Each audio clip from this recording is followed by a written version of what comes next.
Hello friends, welcome to stock market world.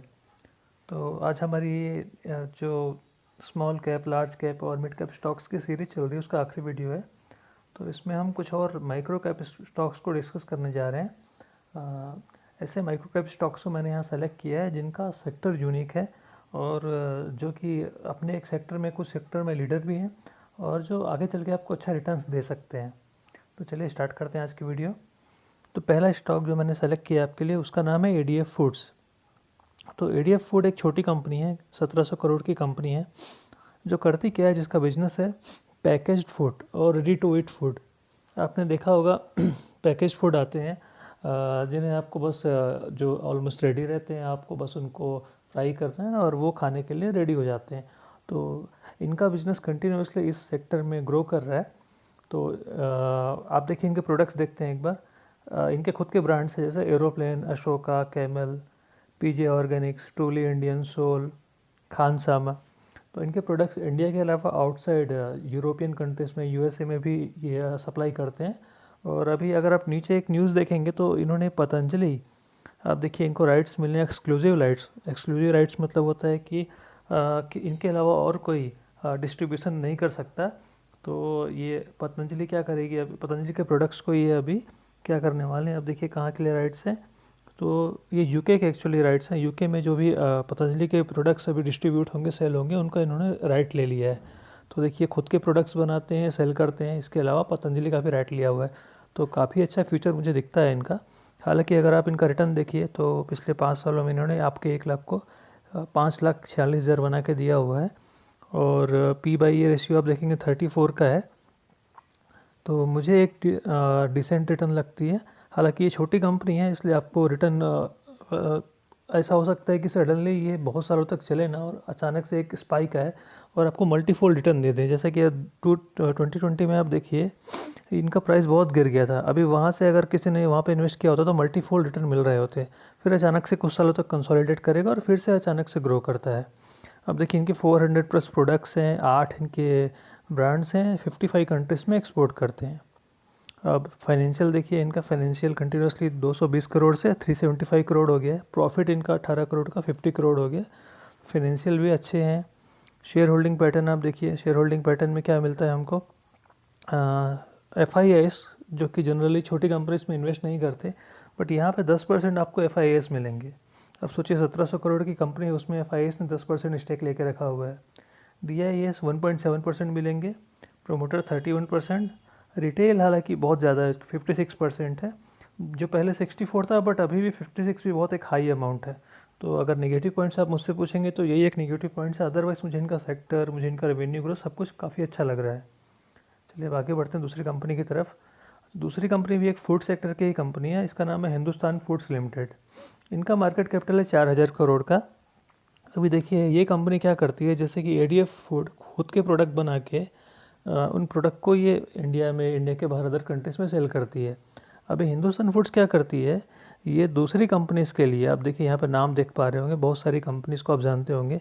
इनके अलावा भी और मल्टीपल कंपनीज़ हैं जिनके लिए ये प्रोडक्ट, जिनके प्रोडक्ट को ये अपने यहाँ प्रोड्यूस करती है और प्रोडक्शन का ही जो उसमें जो प्रॉफिट था वो प्रॉफिट निकालती है। आप देख सकते हैं, Nykaa, Mortein, Red Label, Comfort, Arrow, Wheel, Surf Excel, Boat, Knorr. तो ये सभी प्रोडक्ट्स, इसके अलावा भी आप वेबसाइट पर जाइए, आपको बहुत सारे प्रोडक्ट्स दिखेंगे जिनको ये इंडिया में मैन्युफैक्चर करती है। और इनका रिटर्न भी आप देखेंगे तो 5 साल में इसने आपके 1 लाख को 10,88,000, ऑलमोस्ट 11 लाख पकड़ लीजिए, 11 लाख बना के दिया हुआ है। रेवेन्यू 140 का रेवेन्यू जो 2018 में था, बढ़ के 1,380 हो जाता है। और 6 करोड़ का जो प्रॉफिट था वो बढ़ के 34 करोड़ हो जाता है। आप शेयर होल्डिंग पैटर्न देखिए, FIIs, DIS के पास अच्छा स्टेक है। प्रोमोटर ने 62.6% रखा हुआ है और रिटेल की होल्डिंग जो 30% थी अभी गिर के 33.8% हो गई है। शेयर होल्डिंग डिसेंट है, रिटर्न अच्छा है, प्रॉफिट बढ़ रहा है कंटिन्यूसली। तो मुझे लगता है ये एक अच्छी कंपनी हो सकती है जिसमें लॉन्ग टर्म में आपको मल्टी बैगर रिटर्न मिल सकते हैं। चलिए इस तरीके की अगली कंपनी की तरफ चलते हैं। तो पाइप सेक्टर में हम लोगों ने ऑलरेडी कुछ कंपनीज देख रखे हैं। तो उसके अलावा एक और small cap, micro cap company आप बोल सकते हैं। 7,740 करोड़ का मार्केट कैपिटल है, प्रिंस पाइप्स। तो प्रिंस पाइप्स आप देखिए, पहले इसने रिटर्न कैसे दिए हैं। 2020, 3 जनवरी 2020 से इनका रिटर्न है यहाँ पे। तो लिस्टिंग के बाद से आपने इसने आपके 1 लाख को 4,60,000 बना के दिया हुआ है। तो काफ़ी अच्छा खासा रिटर्न है बहुत ही कम समय में। आप इसके अलावा आप इनका रेवेन्यू देखिए, रेवेन्यू कैसा ग्रो कर रहा है। हर एक साल आपको रेवेन्यू अच्छा खासा ग्रो करता दिखेगा। उसी हिसाब से 72 करोड़ का जो नेट इनकम या प्रॉफिट था अभी 221 करोड़ हो चुका है। तो एक छोटी कंपनी है, काफ़ी अच्छी कंपनी है। मुझे लगता है लॉन्ग टर्म में आपको एस्ट्रल की तरह ये मल्टी बैगर रिटर्न्स जैसे एस्ट्रल ने दिए वैसा निकाल के दे सकती है। आप देखिए ये पाइप सेक्टर में काम करती है, कौन कौन से सेक्टर है, इंडस्ट्रियल देख लीजिए, प्लम्बिंग, अंडरग्राउंड। अब देखिए हर तरह के सेक्टर में टैंक्स भी बनाती है, पाइप्स भी बनाती है। पीवीसी पाइप्स के लिए फेमस है। तो मुझे लगता है अगर आपको पाइप में एक छोटी कंपनी चाहिए तो प्रिंस पाइप में आप इन्वेस्ट करके चल सकते हैं। आगे बढ़ेंगे, एक और पाइप कंपनी में आएंगे जिसने भी आपको अच्छे खासे मल्टी बैगर रिटर्न 2019 से बना के दिए हैं। ये अपोलो ग्रुप की कंपनी है। हमने पहले देखा था APL अपोलो ट्यूब, तो उसी ग्रुप की एक कंपनी है अपोलो पाइप से। ये पीवीसी पाइप सेक्टर में काम करती है। तो इसने भी आप देखिए 2019 से 15 नवंबर 2019 से आपके 1 लाख को 4,66,000 बना के दिए हुए हैं। तो कंटिन्यूसली इनका भी रेवेन्यू आप देखिए, रेवेन्यू ग्रो करता जा रहा है। प्रॉफिट देखिए 22 करोड़ का प्रॉफिट 4 सालों में बढ़ के 44 करोड़ का हो गया है। और 2000 करोड़ की मात्र कंपनी है, बड़ी छोटी कंपनी है ये। प्रिंस पाइप से भी छोटी कंपनी है। अब ये भी पाइप्स एंड फिटिंग्स में काम करती है। आप देख सकते हैं इनके मेन प्रोडक्ट क्या क्या हैं। आप देखिए शेयर होल्डिंग पैटर्न भी आप देखिए, FIS 25% स्टेक लेके रखा हुआ है, प्रोमोटर 52% है, म्यूचुअल फंड 10.6% है और रिटेल 35% है। तो अच्छा शेयर होल्डिंग पैटर्न एक छोटी कंपनी के लिए, और अच्छे खासे रेवेन्यू ग्रो हो रहे हैं। तो मुझे लगता है पाइप सेक्टर की दूसरी कंपनी, इस पर आप ध्यान दे के चल सकते हैं। अब देखिए अपोलो ग्रुप की तीसरी कंपनी है APL अपोलो ट्राईकोट। तो अपोलो ट्राईकोट कंपनी क्या करती है, ये आप नीचे इसका डिटेल पढ़ लीजिए क्या बनाती है ये। ठीक है, तो ये भी mostly steel pipes and tube manufacture करती है। तो ये इनका कैपेसिटी आप देखिए 2 मिलियन टन पर एनम है। और इनका रेवेन्यू आप देखेंगे, कंटिन्यूसली रेवेन्यू 190 करोड़ का रेवेन्यू 1475, एक अच्छा खासा मैसिव जंप है। 6.9 करोड़ का प्रॉफिट 105 करोड़।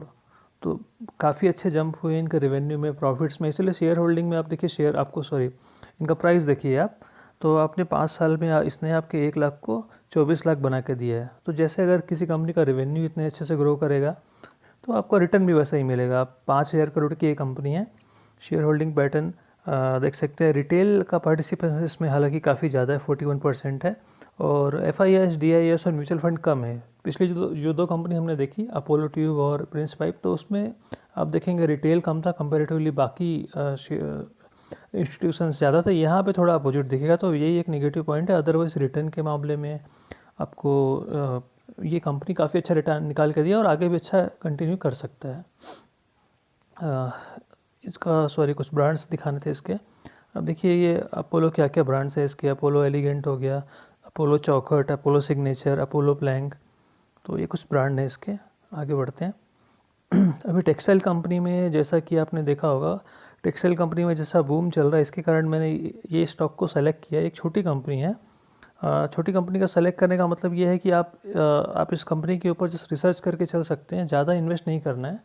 आप इनके प्रोडक्ट देखिए, ये जीन्स, मोस्टली जीन्स में फेमस है। शर्टिंग फैब्रिक्स हो गए, प्रिंटेड फैब्रिक्स हो गए, होम टेक्सटाइल हो गए, यान्स हो गए। तो ये बनाते हैं और उसको एक्सपोर्ट करते हैं। हालांकि इनका रिटर्न अगर आप देखेंगे तो कब से है, 2017 से इनका रिटर्न है। तो इसने निगेटिव रिटर्न दिया हुआ है अभी आपको। बट जैसे ये PLI स्कीम्स के तहत गवर्नमेंट सपोर्ट कर रही है, तो पिछले क्वार्टर से इनके रिजल्ट अच्छे आने शुरू हो गए हैं। और ये अपने नए प्रोडक्ट्स भी लॉन्च कर रहे हैं। आप इनकी वेबसाइट पर जाके देखिए। तो मुझे लगता है अगर आपको छोटी कंपनी टेक्सटाइल सेक्टर की चाहिए तो ये आपको अच्छा खासा रिटर्न निकाल के दे सकती है लॉन्ग टर्म में। आप फाइनेंशियल हम देखते हैं इसके, 245 करोड़ से 263 करोड़। तो आप देखिए ज़्यादा ग्रो नहीं है, इसके कारण आपको मार्केट प्राइस में भी इसका करेक्शन दिख रहा है। 73% का ऑलमोस्ट लॉस हुआ है जिसने भी इन्वेस्ट किया है। और नेट इनकम भी देखिए निगेटिव में दिख रही है। बट अभी जो 2 क्वार्टर के रिजल्ट आए और अभी जो जनवरी महीने में इसके तीसरा रिजल्ट आने वाला है, उसको आप देखिए तो ग्रोथ दिखेगी आपको। अभी देखिए शेयर होल्डिंग पैटर्न में प्रोमोटर ने ऑलमोस्ट 74% स्टेक रखा हुआ है और रिटेल के पास 26-27% का स्टेक है। काफ़ी पुरानी कंपनी 1995 से काम कर रही है। तो मुझे लगता है आपको इसको ध्यान में रख के चलना चाहिए। ज़रूरी नहीं है आप इन्वेस्ट करें, जब आप आप रिसर्च कीजिए। ठीक है, चलिए आगे बढ़ते हैं। आगे एक और टेक्सटाइल सेक्टर की कंपनी है जो कि टेक्निकल फाइबर्स के लिए बहुत फेमस है। इसका नाम है गारवेयर टेक्निकल फाइबर्स। तो ये कंपनी का रिटर्न देखते हैं पहले हम 2017 से। इसने आपके 1 लाख को 5,12,000 बना के दिया है। 6,000 करोड़ की मार्केट कैपिटल है। और देखिए इनके प्रोडक्ट कहाँ यूज़ होते हैं, फिशरीज में हो गए, जियो सिंथेसिस, शिपिंग इंडस्ट्री, स्पोर्ट्स में हो गए, जहाँ पे नेट आप देखते होंगे, आप गोल्फ का नेट देखे होंगे आपने, या वॉलीबॉल का नेट लिख लीजिए। स्पोर्ट्स में जो नेट यूज़ होते हैं, थ्रेड्स यूज़ होते हैं, जियो सिंथेटिक्स। तो इस तरीके के ये हालांकि कोटेड फाइबर्स हो गए, शिपिंग में हो गया, फिशरीज के लिए हो गया, है ना। तो जहाँ पे भी आप देखिए, जहाँ पे नॉर्मल कपड़े के अलावा बाकी अलग तरीके के फाइबर्स होते हैं, तो वहाँ पे ये इनका प्रोडक्ट काफ़ी अच्छे तरीके से सेल होता है। अब इनका रेवेन्यू देखिए, रेवेन्यू ग्रोथ हो रही, हालांकि उतना तेज़ ग्रो नहीं है बट ठीक ठाक ग्रोथ है। और जब PLI स्कीम का सपोर्ट इनको मिलेगा तो इनकी ग्रोथ काफ़ी तेज़ी से होगी। आप देखिएगा अगले साल जो 2022 फाइनेंशियल ईयर है, उसमें जो 1 साल के बाद जो आंकड़े आपको आएंगे वो काफ़ी अच्छे आने वाले हैं। तो आप देख सकते हैं, आप FIS ने अपना स्टेक को बढ़ाया है, DIS ने अपना स्टेक को बढ़ाया हुआ है, प्रोमोटर ऑलमोस्ट कांस्टेंट है, म्यूचुअल फंड 2% है, और पब्लिक का स्टेक 35% है।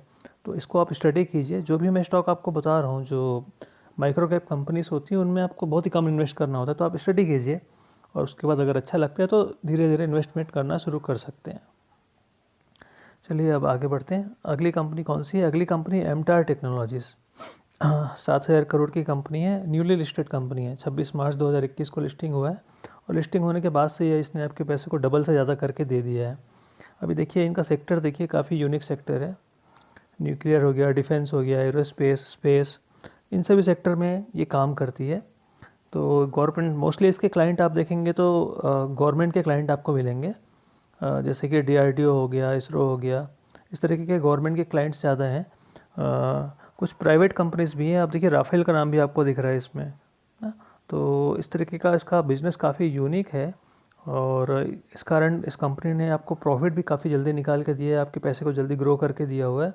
शेयर होल्डिंग देखेंगे तो DIS ने ऑलमोस्ट अब बहुत अच्छा खासा स्टेक सेल किया हुआ है, प्रमोटर ने सेल किया हुआ है, म्यूचुअल फंड 20% के आसपास है, और रिटेल के पास 21% है। आप इनका प्रॉफिट देखिए, 5 करोड़ का प्रॉफिट 3-4 सालों में बढ़ के 46 करोड़ हो गया है। तो प्रॉफिट काफ़ी अच्छी ग्रोथ है। Earning per share almost 8 times हो गया 4 सालों में। तो मुझे लगता है कि अगर आप इसमें इन्वेस्टेड रहेंगे, और जैसा कि डिफेंस सेक्टर में गवर्नमेंट ध्यान दे रही है, तो मुझे लगता है आपको अच्छा खासा रिटर्न मिल सकता है। चलिए आगे बढ़ते हैं। आगे एक और यूनिक कंपनी है, एंटोनी वेस्ट। तो एंटोनी वेस्ट क्या करती है? अब देखिए वेस्ट का जितने भी म्यूनिसिपल कॉरपोरेशंस होते हैं ना, तो उनके साथ वेस्ट मैनेजमेंट का काम करती है। बड़े बड़े शहर से लेकर छोटे छोटे शहरों में काफ़ी जगह इनकी पहुंच है। अब देखिए इनका काम अच्छा है, इसलिए इनका रेवेन्यू भी कंटिन्यूसली ग्रो हो रहे हैं, प्रॉफिट भी ग्रो हुआ है। अब देखिए 2021 जनवरी में इसकी लिस्टिंग होने के बाद अभी ये लॉस में चल रही है। आपको इसने रिटर्न नहीं दिया, 21% का लॉस है जिसने वहाँ इन्वेस्ट किया होगा। बट जैसे कि अभी फ्यूचर में हमने स्वच्छ भारत अभियान आपने देखा हुआ है, तो उसके तहत इस कंपनी को प्रोजेक्ट्स बहुत सारे मिल रहे हैं, नए नए प्रोजेक्ट्स मिल रहे हैं। तो मुझे लगता है कि ये फ्यूचर में आपको अच्छा रिटर्न निकाल के दे सकती है। चलिए आगे बढ़ते हैं। इनके कुछ सब्सिडरीज कंपनीज हैं, नाम देख सकते हैं। आगे बढ़ते हैं। Green panel company. अभी ये ग्रीन पैनल कंपनी है, ये क्या करती है? आपके प्लाईवुड हो गए, जो घर बनाने में जितने तरीके के प्लाई के सामान यूज़ होते हैं ना, तो वो बनाती है। तो ये कंपनी काफ़ी अच्छे तरीके से ग्रो कर रही है। इसका रिटर्न भी आप देखेंगे, 2019 से लेके 3 सालों में इसने आपके पैसे को 11 गुना करके दिया है। 1090% का रिटर्न है इसका। आप देखिए ये कंपनी के क्या क्या करती है। फ्लोरिंग में काम करती है, क्लब ग्रेड फाइबर्स बनाती है, मीडियम डेंसिटी फाइबर बोर्ड बनाती है, प्लाईवुड बनाती है, डोर्स बनाती है ना। तो कंपनी के फाइनेंशियल आप देखिए, रेवेन्यू अच्छा खासा 1024 करोड़ का हो गया है, नेट इनकम 68 करोड़ की हो गई है, जो निगेटिव थी 4 साल पहले। शेयर होल्डिंग पैटर्न अगर आप देखेंगे तो रिटेल के पास 21% है, म्यूचुअल फंड 21% है, और प्रोमोटर 53% है। बाकी पार्टीज ने बहुत ही कम माल रखा हुआ है। अभी इनका मार्केट कैपिटल 5,000 करोड़ का मार्केट कैपिटल है। और जैसे जैसे आप देखेंगे, अगर रियल एस्टेट सेक्टर में बूम आएगा तो इनको काफ़ी अच्छा फ़ायदा हो सकता है। तो मैं इनमें थोड़ा थोड़ा इन्वेस्ट करके चल रहा हूँ। जैसे मुझे लगता है क्वार्टरली रिजल्ट अच्छा है तो मैं थोड़ा और इन्वेस्टमेंट बढ़ा देता हूँ। तो इसलिए इन कंपनीज में धीरे धीरे इन्वेस्टमेंट करके चलना होता है। चलिए आगे आगे लास्ट कंपनी देखते हैं हमारी। तो हमारी आखिरी कंपनी है Indian pesticides limited, IPL। 3600 crore की मार्केट कैपिटल है और जब से लिस्ट हुआ है 2021 में लिस्टिंग है, तब से इसने आपको अभी निगेटिव रिटर्न दिया हुआ है। बट अभी जैसे अगर फार्मिंग में देखिए तो फार्मिंग से रिलेटेड इनके काफ़ी प्रोडक्ट्स फेमस हैं। अब देखिए ड्रग्स हैं, एंटी स्केबियस ड्रग्स हैं, एंटी फंगल ड्रग्स हैं, फंगीसाइड बनाते हैं, हर्बिसाइड्स, इंसेक्टिसाइड्स, तो इनके प्रोडक्ट काफ़ी यूनिक हैं। अभी खेती में इनके प्रोडक्ट अगर खेती में हमें इम्प्रूव करना है तो साइंटिफिक वे से खेती करनी पड़ेगी, तो इनके प्रोडक्ट काफ़ी यूज़ होने वाले हैं। तो मुझे लगता है इनका रेवेन्यू कंटिन्यूसली ग्रो करेगा, प्रॉफिट भी ग्रो करेगा और अच्छा रिटर्न निकाल के दे सकती है। आप रेवेन्यू देखिए, 250 का रेवेन्यू 650 का हो गया, 33 का प्रॉफिट 135 का हो गया। शेयर होल्डिंग पैटर्न आप देखिए, प्रोमोटर के पास 66% है, पब्लिक के पास 28% है, म्यूचुअल फंड ने भी थोड़ा स्टेक लेके रखा है, FIS भी 3% है। तो छोटी कंपनीज जहाँ आप देखिए 10,000 करोड़ से छोटी कंपनीज में जनरली आपको FIS कम मिलेंगे, बट ऐसी कुछ कंपनीज है जो 5,000 करोड़ से भी छोटी है बट FIS भी इंटरेस्टेड है, DIS भी इंटरेस्टेड है इसमें। तो आप जस्ट स्टडी कीजिए, स्टडी के लिए इन स्टॉक्स को रखिए और अगर लगता है अच्छा तो थोड़ा थोड़ा इन्वेस्ट करते रहिए SIP के माध्यम से। तो ठीक है दोस्तों, मिलते हैं अपने अगले वीडियो।